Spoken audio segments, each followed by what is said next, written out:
자꾸 주저하고 머뭇거리다가 결국에는 나중에 가서 내신도 안 나와, 정시도 안 나와. 그때 가서 논술이라는 게 나한테 있었네. 수능 끝나고 파이널 수업 한 5일 정도 나간 다음에 시험 보러 가죠. 네, 그러면 그냥 허수가 되는 겁니다. 네네. 네.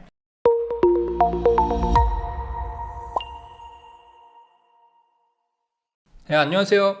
입시 전략의 기준 대치원 대표 김미성입니다. 자, 오늘은 3, 4, 5등급 학생이 인서울 명문대를 가기에 가장 쉬운 그 방법에 대해서 이야기를 해보려고 합니다. 함께 참석해주신 인문논술 김경민 선생님입니다. 안녕하세요. 인문논술 김경민입니다. 네, 안녕하십니까. 안녕하세요. 네, 그 김경민 쌤은 그 지금 대치 대찬 그리고 대치 명인학원에서 인문논술 대표 강사로 지금 활약을 해주시고 있으시고요. 근데 작년에 성과가 엄청나게 좋으셨더라고요. 아, 예. 그러니까 김경민 쌤은 막 이렇게 떼강 막 대형 강의 하시지 않거든요. 막 어떤 학원은 막 70명, 100명 막 이렇게도 하는데 그렇게 안 하고 직접 첨삭을 하시면서 소수 정예로 하시는데도 연대 합격자가 3명입니다. 3명. 예, 이거는 엄청난 성과신 거죠. 학생들이 잘해서 그런 겁니다. 자, 3, 4, 5등급 학생들이 지금 시기에 가장 고민이 좀 많겠죠. 원하는 대학은 아무래도 이제 인서울일 텐데 교과나 학종으로 가자니 이게 좀 아닌 것 같고 그리고 수능, 정시로 가자니 이게 또 엄두가 또 안 나지 않습니까? 네. 이번 연도 정시는 네. 학생들한테 어마무시하게 악조건으로 다가오지 않나요? 아, 그렇죠, 그렇죠. 특히 올해 같은 경우에는 이게 현행체제 마지막 수능이라서 아무래도 이미 좋은 대학을 갔는데 이게 또 마지막 수능이라고 하니까 많이들 수능 보러 이제 또 올 거거든요. 이렇게 수능 잘 보는 애들이 많이 오니까 결국 이 상위권 대학에 합격할 수 있는 그 관문이 되게 좁아지는 거죠. 네, 그래서 좀 어려워질 수 있다. 안 그래도 3, 4, 5등급 학생들은 교과 종합도 어중간하고 네. 정시도 또 어중간하잖아요. 네. 그래서 상당히 이제 상위권 대학 진입하기가 어려운 학생들인데 올해는 큰 수능의 어떤 변수가 생겨버리니까 이거 지금 벼랑 끝에 있는 겁니다, 여러분. 네. 예. 그래서 이게 사실은 논술이 굉장히 좀 유리한 전략일 수 있다는 거죠. 근데 많이들 되게 논술을 간과하세요. 이제 이거 아시면 좀 놀라실걸요. 논술의 선발 비율이 생각보다 많습니다. 예, 그거 혹시 어떻게 되죠? 예, 9개 대학 한번 평균 내봤습니다. 상위권 대학부터 9개 대학. 인문. 네. 인문 자연 전체가 아니고 인문만으로 봤을 때도 논술의 비중이 평균이 한 19% 정도가 나왔어요. 그러니까 수시, 교과, 학종, 정시 다 포함해서 19% 정도로 뽑는다. 네네. 그리고 특히 더 놀라운 게 서강대나 그리고 중앙대, 외대, 이대 이런 학교들은 보니까 교과 전형 있죠. 교과 전형과 논술 전형의 선발 인원을 보면은 오히려 논술이 많거나 비슷한 경우도 있어요. 그러니까 이런 데는 23%에서 27%까지도 이제 선발 비중이 굉장히 많다는 거죠. 네, 근데 다들 교과 전형은 오히려 나랑 더 멀어진 건데 교과 전형은 되게 주요하게 생각을 하면서 논술은 되게 간과하고 있다는 게 되게 좀 아이러니죠. 네. 그래서 상위권 대학 논술 뽑는 인원 비중이 19%라고 했을 때 물론 이제 학교별로 살짝 다르긴 합니다. 한국외대 같은 경우는 27%에 육박하고요. 네. 네, 그리고 중앙대 같은 경우는 23%. 그러면은 논술이 예전처럼 10% 그렇게 안 뽑아요. 네. 23%, 27%에 육박을 하는데 그거를 준비를 안 한다? 전 이해가 안 됩니다. 그렇죠. 이 타이밍에서 많이들 궁금해하시는 게 그러면 논술에서 내신이 얼마나 중요한가 이게 또 되게 궁금하실 것 같거든요. 네. 3, 4, 5등급 학생들 이제 많이 보실 텐데 어떤 대학을 쓰든지 간에 3, 4, 5등급 프리패스입니다. 걱정하지 마십시오. 전혀 변별이 없다. 그리고 특히 올해 연고 성서한 경회권은 내신을 아예 안 보죠. 아예 안 보고. 아예 안 보고. 근데 이제 다른 그나마 내신을 이제 반영하는 대학들이 있지 않습니까? 네. 그러면은 여기에서도 지금 보니까 1등급부터 6등급, 어떤 대학은 7등급까지 아예 변별을 안 주더라고요. 내신을 반영한다고는 하는데 그리고 7등급 혹은 이제 8, 9등급 이렇게 되는 학생들만 상당은 좀 이제 피해를 좀 본다. 근데 이렇게 이해해 주시면 좋을 것 같고요. 올해 전체적으로 내신의 반영 비율이 좀 줄어든 건가요? 계속 대학에서는 내신이 잘 안 나오는 학생들 논술로서 그러한 시그널링을 계속 학부모들 내지는 학생들한테 어필하고 있어요. 그래서 올해 역시도 내신 반영률이 한 20%에서 30% 된 학교들이 있는데 올해는요 줄어듭니다. 20% 내지는 10%로 다 줄어듭니다. 그래서 내신에 대해서는 걱정하지 말아라. 네. 근데 그 연대 미래를 보니까 여기만 역행했더라고요. 여기 원래 논술 100으로 뽑았는데 지금 내신 10%를 구지구태여 지금 반영하거든요. 예, 이 예. 학교는 왜 대체 이런 선택을 한 걸까요? 이거? 내신 반영률이 0%에서 이제 10%로 올랐는데 네. 대신에 연세대학교 미래 캠퍼스 수능 체제가 없어졌습니다. 예, 수능 체제가. 좀 혼자서 좀 희한한, 네, 뭐 어쨌든 저는 그런 것 같아요. 논술이라는 게 수능 최저가 있지 않습니까? 네네. 근데 그 내신을 반영하지 않을 테니까 제발 좀 논술을 써라. 네, 하는 그렇죠. 게 뭐냐면 네. 학군지 애들을 좀 선발하려고 하는 게 아닌가 뭐 이런 생각이 있습니다. 왜냐면 학군지 애들일수록 이미 이게 교육이 너무 빠삭하잖아요. 그리고 내신의 경쟁도 치열하니까 내가 공부를 잘하는에도 불구하고 이제 뭐 3등급, 4등급을 맞을 수가 있어요. 처음에 고1 때.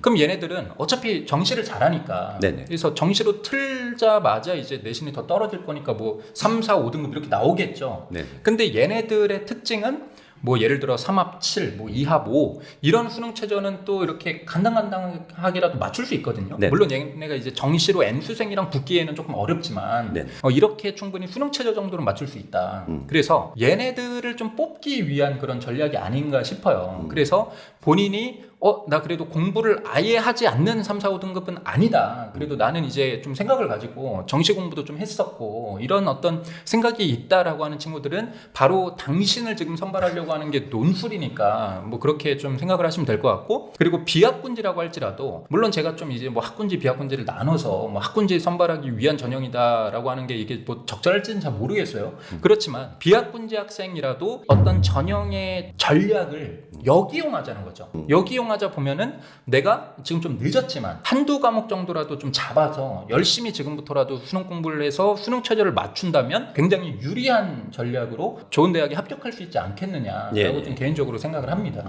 네. 비학군지, 학군지로 나눴다라고 했을 때 논술은요 비학군지라 해가지고 포기할 필요는 없다는 얘기입니다. 그렇죠, 그렇죠, 예. 그렇죠. 각 대학에서 논술 가이드북 그리고 선행 평가 보고서 이런 것들 이제 다 무료로 다 다운받을 수 있고요. 네.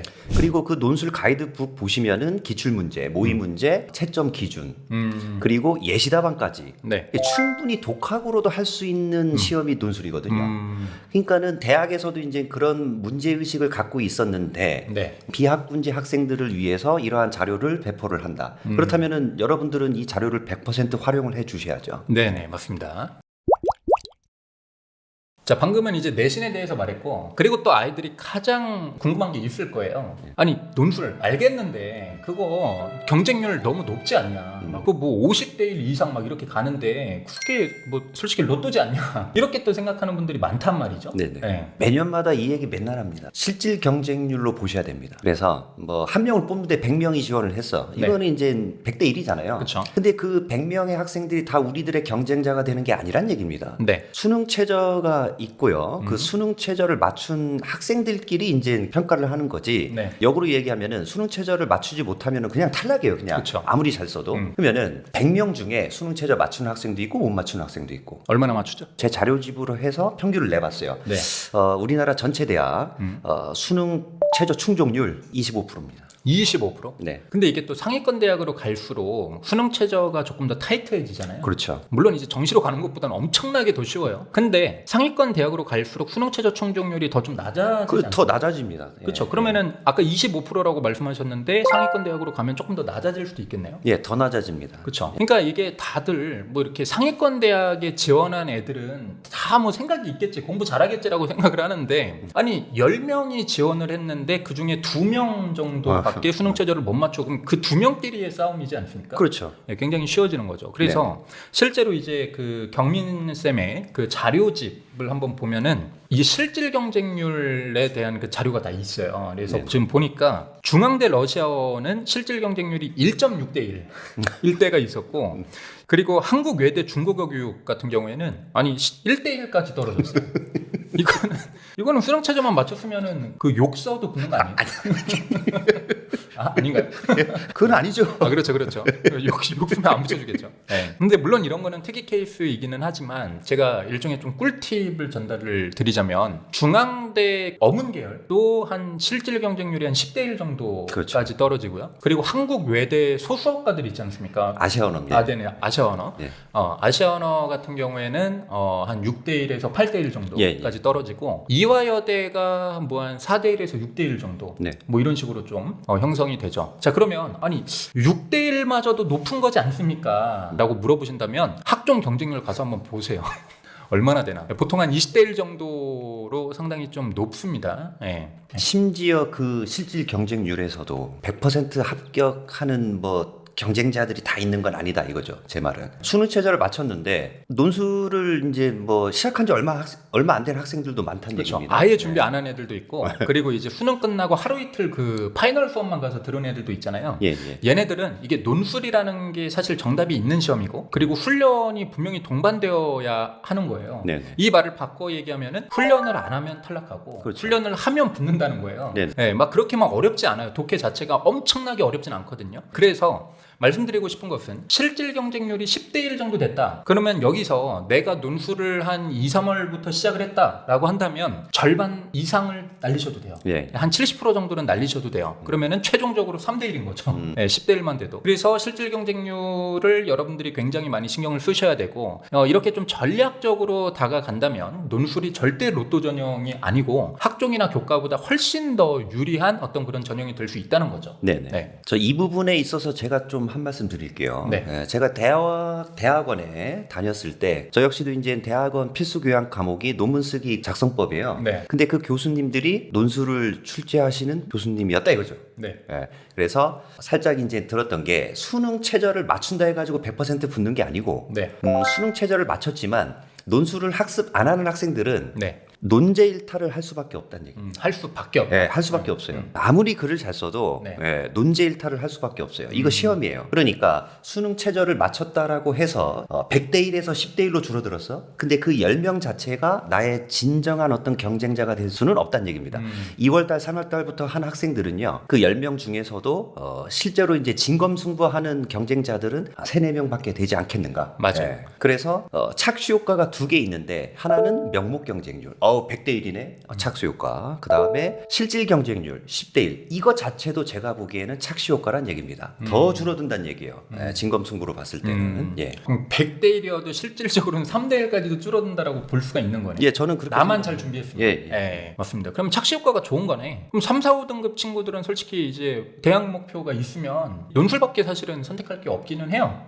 저희가 항상 강조하지만. 네. 그렇지만 이렇게 경쟁률이 높아버리니까 그 착시 효과 때문에 무서워서 못 덤벼들면은 내 입장에서는 이득인 거죠. 그렇죠. 네.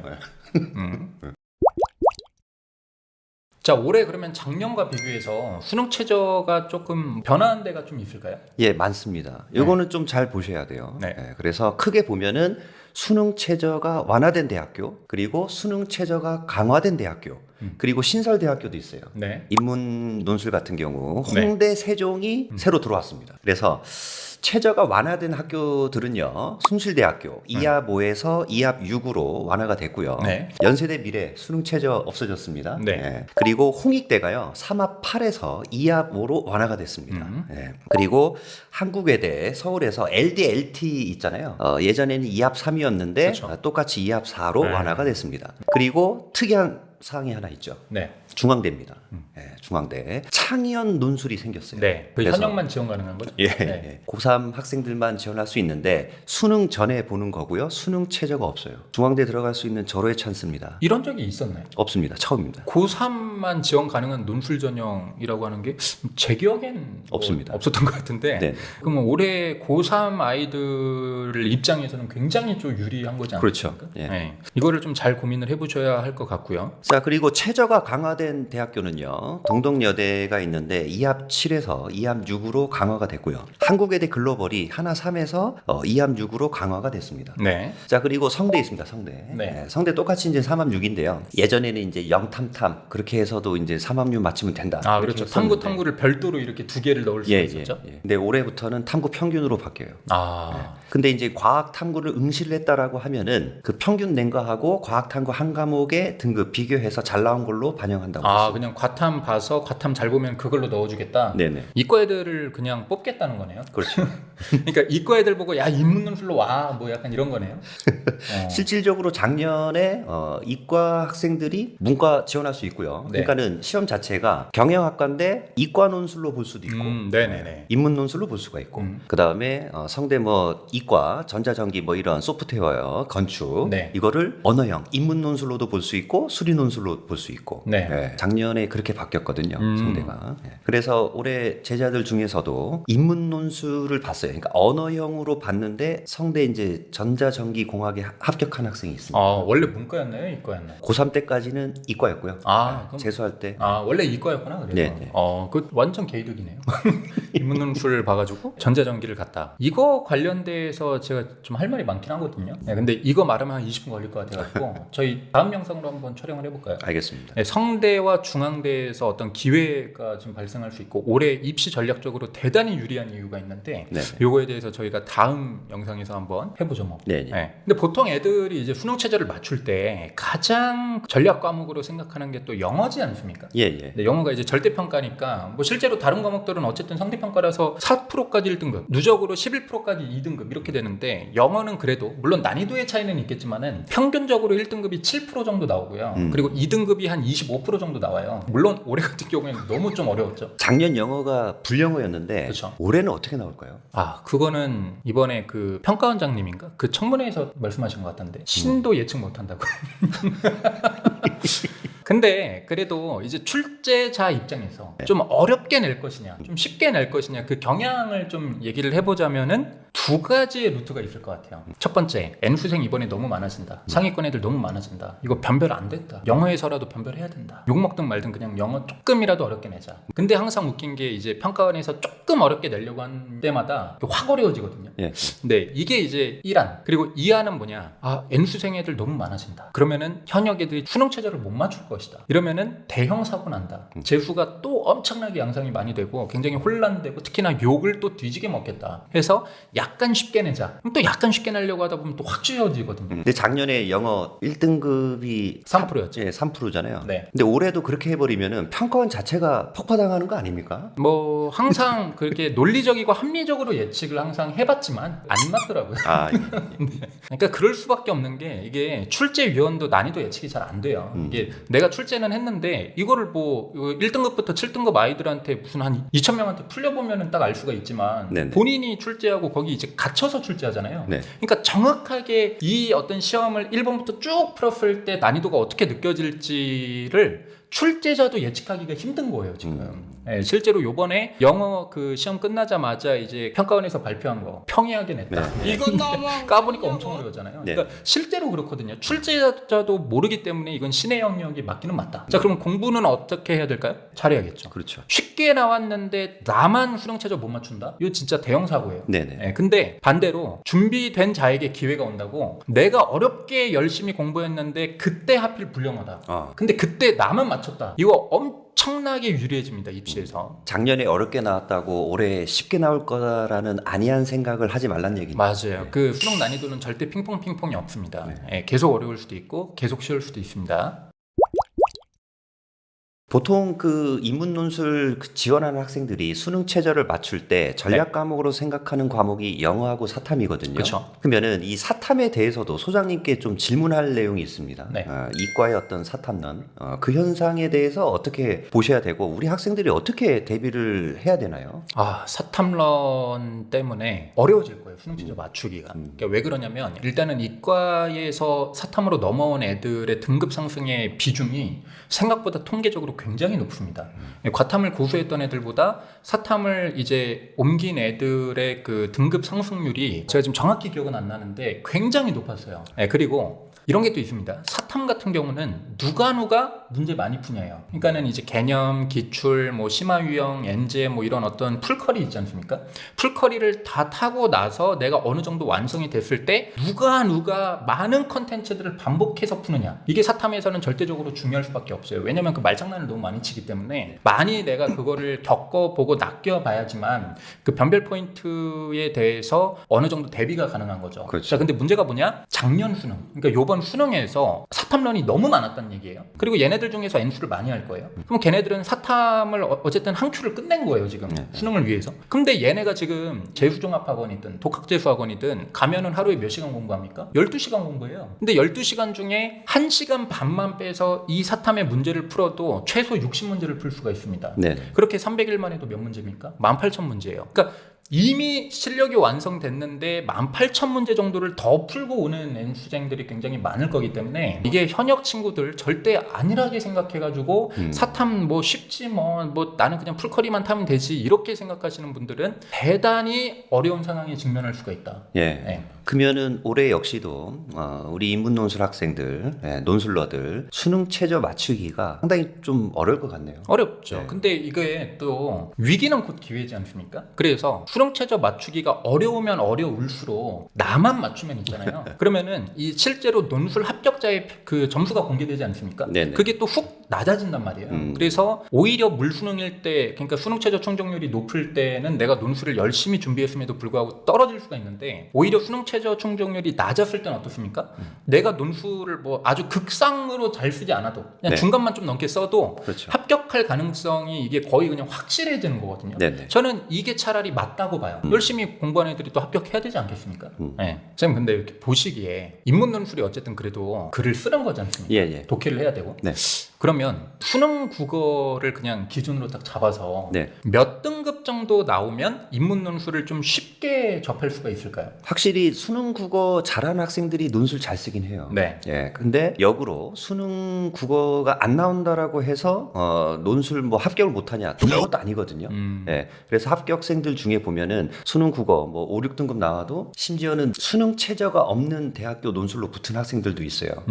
예. 그래서 국어가 잘 나온다라고 했을 때 이 학생들은 그러면 나 논술해도 되겠네. 그렇게 쉽게 생각하시면 되는 거고 네. 논술하시면 되고 네. 그다음에 수능 국어가 안 나온다 할지라도 그러면 나는 논술 포기해야 되겠네. 그렇게 생각할 필요가 없다는 얘기입니다. 2월달, 3월달부터 시작을 하고 하다 보면은요, 확실히 좀 그런 게 있어요. 뭐냐면요, 논술을 하다가 수능 비문학이 읽혀져요. 그렇게 얘기하는 학생들도 있고, 그리고 시험입니다. 시험이에요. 우리가 지금 학문을 공부하는 게 아니에요. 시험에 맞게 어떻게 답안을 써야 되는지 그거는 학원에서 학습하면 돼요. 그거를 하다 보면은 수능 국어 점수가 낮다 할지라도 충분히 논술 합격할 수 있다고 저는 생각을 합니다. 네네. 그러니까 이제 경향적으로 보면은 그래도 수능에서 3등급 정도 이상은 되어줘야 그리고 논술이 조금 이렇게 쉬워하는 것 같다. 네, 라는 거고 4, 5, 6등급 아이들은 아무래도 논술에서 감을 잡는 시간이 좀 길죠. 조금 길긴 좀 하다. 깁니다. 그렇지만 2월 정도부터 하면은 다들 한 6월쯤 되면은 그래도 좀 감을 잡는 것 같고. 그렇죠. 그러니까 그만큼 독해력이 연결되어 있기는 한데 논술의 답안을 쓰는 방법을 계속해서 반복 훈련하다 보면은 또 그렇죠. 거기 이제 특화되기도 하지 그렇죠. 않습니까? 예. 마치 이제 수학을 스킬로만 풀어도 이제 좋은 득점을 맞는 애들이 있는 것처럼. 네. 예, 그래서 어쨌든 빨리 시작하는 게 중요한 것 같다 이렇게 좀 생각을 합니다. 매년 이렇게 저희가 연초마다 말을 하는데 다들 안 듣잖아요. 네, 그렇죠. 각을 딱 재보고 아닌 것 같다. 그렇지만 논술은 내가 지금부터라도 그 수능 최저 2합 4, 2합 5 높다고 생각할 수도 있는데 사실 정시로 가는 것보다는 굉장하게 쉬운 네. 거거든요. 네, 근데 그거 지금부터 내가 노력 여하에 따라서 그거는 충분히 이뤄낼 수 있는데 네. 자꾸 주저하고 머뭇거리다가 결국에는 나중에 가서 내신도 안 나와 정시도 안 나와 그렇지만은 그때 가서 논술이라는 게 나한테 있었네. 근데 준비를 9월부터 해. 근데 또 본인은 9월부터 시작은 했지만 갑자기 또 수능이 중요한 것 같아. 그래서 안 해요. 그러다가 수능 끝나고 파이널 수업 한 5일 정도 나간 다음에 시험 보러 가죠. 그러면 그냥 허수가 되는 겁니다. 네네. 지금 시기에만 이렇게 좀 강하게 말할 수 있잖아요. 그렇죠. 그때 10월 가서 저희가 당신은 허수입니다. 그러면 이게 또 욕을 먹기 때문에 그렇죠. 지금이니까 세게 말할 수 있는 거죠. 좀 일찍부터 시작을 하는 게 좋은 거고요. 학생들이 글을 써본 적이 없잖아요. 네. 그래서 인문 논술은 글쓰기가 들어가는 시험이기 때문에 연습이 필요합니다. 그러니까는 빨리 하면 할수록 좋다. 그러면은 학생들이 고민을 하거든요. 나 논술 한번 해볼까? 그게 고민만 하다가 시간을 낭비를 해요. 그러면 논술 한번 해볼까라고 했을 때 바로 다음 날부터 학습하십시오. 네, 맞습니다.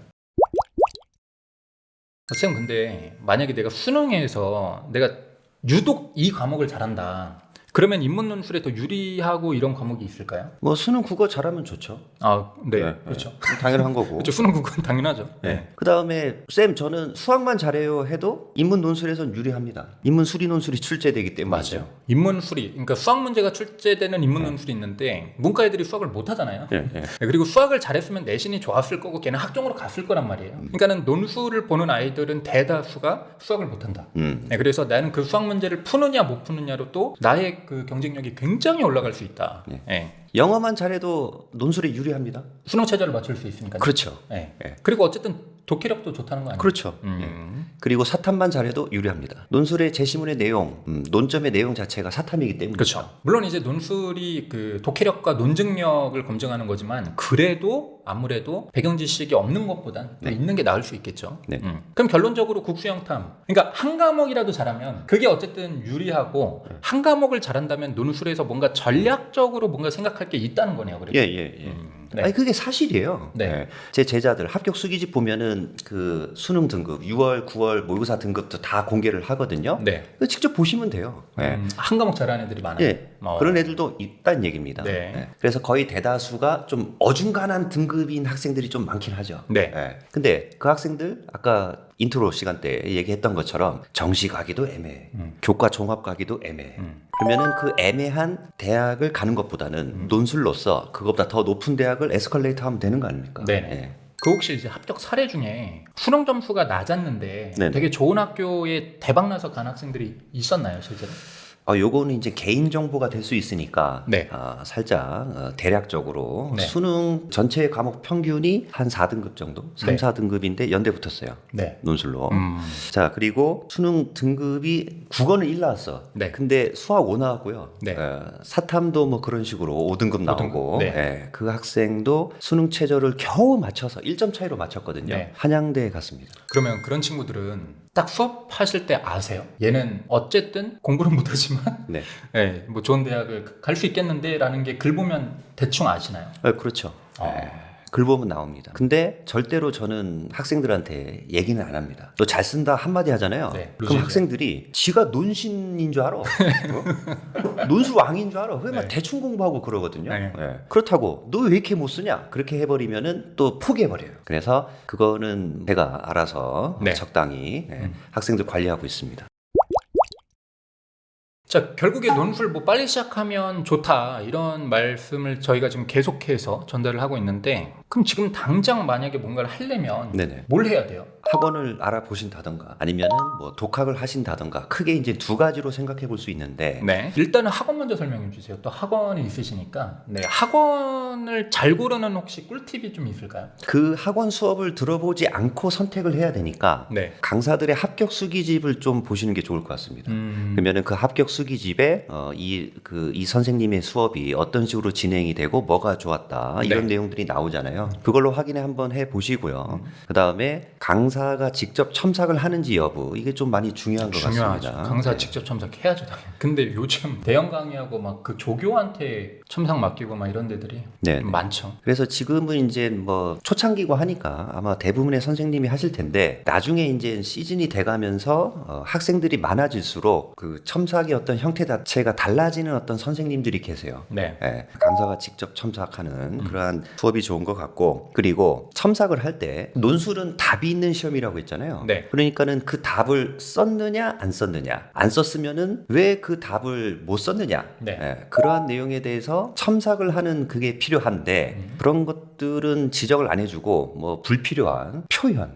뭐 가는 뭐에 대해서 언급하고 있다 상관없거든요. 네. 주장하고 있다 설명하고 있다 어떤 식으로 써도 상관이 없어요. 근데 그거를 지적하는 첨삭들도 있다는 얘기입니다. 예. 그래서 물론 표현 중요하긴 하지만은 표현은요 논점 쓰는 거에 비해서는 점수가 낮습니다. 그쵸. 예, 중요한 게 아닙니다. 아, 쓸 내용을 썼냐가 중요한 것이 그렇죠. 어떻게 쓰는지는 중요하지 않다. 비교적. 그렇죠. 그리고 학생들이 수업을 할 때 네. 학생들이 어떻게 출제 의도를 찾고 찾은 출제 의도를 어떤 식으로 써야 되고 그러한 어떤 논리적인 맥락이라든가 이런 것들을 수업을 해주시는 학원을 선택하는 게 좋을 것 같아요. 네, 맞습니다. 자, 그럼 또 전국의 모든 지역에 학원이 있는 건 아니기 때문에 만약에 이제 독학을 하게 된다면 어떤 식으로 좀 공부를 해야 될까요? 대학 해설 논술 가이드북에 다 나와 있잖아요. 네. 예. 이 논술 가이드북을 좀 다운을 받아서 네. 그거를 좀 정독해서 학습을 하시는 게 좋을 것 같습니다. 그러면은 구체적인 학습 과정은요. 내가 풀어야 될 문제가 이런 거구나. 네. 한번 보시고. 그리고 예시답안이 다 나와 있거든요. 대학에서 발표한 예시답안. 이게 예시답안인데 합격하려면은 이 정도의 수준으로 써야 되는 거구나. 본인들이 직접 느껴야 돼요. 그런 걸 네. 보고. 그런 다음에 세부적으로는 실제 시험장과 같이 똑같이 여러분들이 문제를 한번 풀어보는 게 중요하다고 생각을 합니다. 본인이 직접 문제를 풀어보고 본인 답안하고 논술 가이드북에 나온 대학 해설하고 비교 분석을 하는 거예요. 그래서 대학 해설에는 A라는 답이 나왔어. 근데 내 답안에는 A를 안 썼어. 그러면은 이게 아까 말씀하신 그 논점을 썼냐 안 썼냐 그렇죠. 그거를 체크하라는 거죠? 예, 예. 표현이 중요한 게 아니고 네, 네. 혼자 공부할 때도 그러면은 그거는 일맥상통한 거네요. 그렇죠. 그래서 논술은요 명확한 답이 있는 시험입니다. 그 답을 쓰면은 그게 배정된 점수를 받고요. 아무리 잘 써도 답을 안 쓰면은 배정된 점수를 못 받게 되는 거예요. 네. 그 A 논점을 썼느냐 안 썼느냐 확인해 보고 내 답안에는 A 논점이 없네. 그렇다면은 내가 뭘 잘못했지? 그걸 네. 찾아야 돼요. 독해를 잘못했는지 문제를 잘못 읽었는지 그런 식으로 학습을 해 주시고 그 다음에 다 이제 찾았어. 그러면은 대학 해설 예시 답안을 필사하는 좀 훈련을 해 보시면 제일 좋을 것 중요하죠. 같습니다. 네. 학생들이 필사하라고 하면은 쌤 그건 너무 비효율적인 학습 방법 아닙니까? 라고 얘기를 하는데 네. 전 이해가 안 됩니다. 네. 필사야말로 가장 효율적인 학습 방법입니다. 물론 필사를 할 때 학생들이 처음 쓸 때는 내가 무슨 뭐 초등학생이야? 이런 뭐 받아쓰기 해야 돼? 그런 생각들을 해요. 근데 한 번만 쓰면 안 되지. 네. 여러 번 쓰다 보면은요 어떻게 되는 줄 아십니까? 어떻게 돼요? 글 자체가 그냥 내 머리로 싹 들어오게 된다 이거요. 맞아요. 그거 불교 용어로 훈습이라고 훈습. 네. 제가 시험 보는 게 아니잖아요. 학생들이 시험을 보는 거잖아요. 그래서 계속 예시답안 30번 필사를 해. 네. 그러면은 한두 번 하는 학생들은 막 입이 이렇게 삐죽 튀어나와. 네. 근데 진짜로 30번 하는 학생들은요. 저한테 찾아와서 미소를 짓습니다. 그게 이제 영화 미소거든. 네. 내가 30번 시킨 거 자기는 알겠다 이거야. 네. 그래서 자기는 처음 할 때는 선생님 미웠대. 왜 뭐 나 초등학생도 아닌데. 네. 근데 쓰다 보니까는 우리 선생님이 왜 이걸 시켰는지 알겠다 이거. 네. 그 저희 관리형 독학제수 원생 중에서 이제 쌤 제자였던 그 친구 있잖아요. 네네. 그 친구가 그러는데 필사를 계속 하다 보니까 아까 전에 강조하신 그 논점과 표현. 그러니까 이게 처음에는 뭐가 논점이고 뭐가 표현인지를 잘 몰랐대요, 제가. 근데 계속 하다 보니까 이게 그 논점 알맹이구나. 그리고 부수적인 것들은 다 그냥 서술용 표현이구나. 라고 하는 거에 대해서 굉장히 이제 좀 명료하게 본인이 보인 후로는 이게 좀 눈이 트였다 그러더라고요. 네. 논술을 쓸 때. 네. 네, 오늘은 이제 3, 4, 5등급 학생이 인서울 명문대를 갈 수 있는 가장 좋은 전략이 논술인데 논술 전형의 비밀은 무엇이고 또 논술로 합격하려면 뭐를 조심해야 되고 어떻게 해야 되는지를 굉장히 좀 구체적으로 설명드렸습니다. 이 정도 설명드렸으면은 솔직히 다 설명드린 거고 이제는 뭐 실천만 남은 것 같습니다. 똑같은 내신 등급이어도 결국에 그 마지막까지 본인이 어떤 목표를 세웠고 그 목표를 위해서 어떤 실천을 하느냐로 결과가 굉장히 많이 달라집니다. 누구는 그냥 5등급이 갈 수 있는 대학을 목표로 해서 그냥 그렇게 현실과 타협하는 것도 물론 좋을 수 있고요. 근데 나는 납득 안 된다. 내신의 등급이 나를 대변해주지 않는다 라고 해서 끝까지 자기에게 유리한 전략대로 열심히 하시면 분명히 좋은 성과 나옵니다. 그래서 끝까지 포기하시지 말고 파이팅 하시면서 달려가시면 좋겠습니다. 네, 얕은 입시 정보 말고 실제로 합격하는 실전 입시 전략을 원하신다면 저희 대처원 채널 구독, 좋아요, 알림 설정 눌러주세요. 다음 영상에서는 더욱더 실전적인 전략을 알려드리겠습니다. 여러분의 입시 저희가 함께 하겠습니다. 감사합니다.